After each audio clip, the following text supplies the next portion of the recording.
Unraveling the Mystery, the meaning of keyed up. Hello, everyone. Welcome back to our English language learning journey. Today, we're going to explore a fascinating English phrase, keyed up.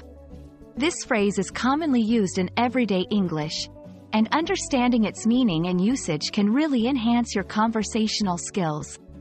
So, let's dive in and discover what keyed up is all about. Keyed up is an idiomatic expression in English.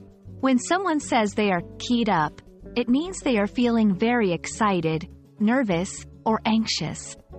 It's often used to describe the emotional state of a person who is eagerly anticipating something or is in a state of heightened alertness.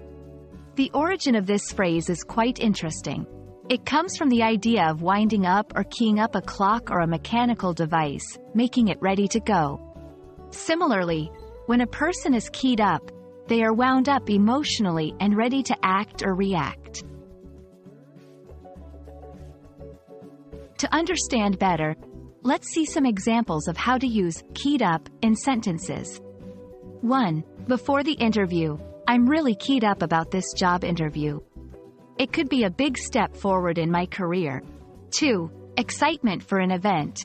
The kids are totally keyed up for the trip to the amusement park.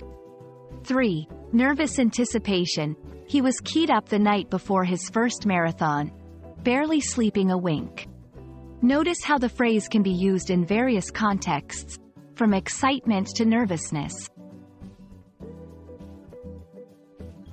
Understanding synonyms can help you expand your vocabulary.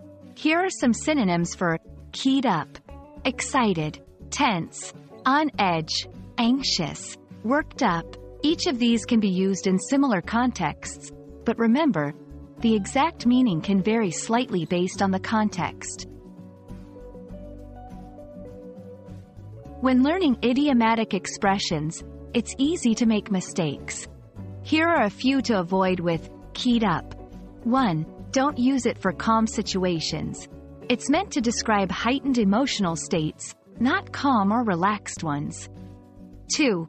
Be careful with tense. Saying keyed down doesn't make sense in English. Stick with keyed up. I hope this video has helped clarify the meaning and usage of keyed up.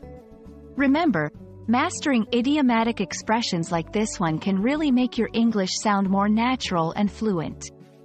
Keep practicing, and don't be afraid to try using keyed up in your conversations. Thanks for watching, and see you in our next video.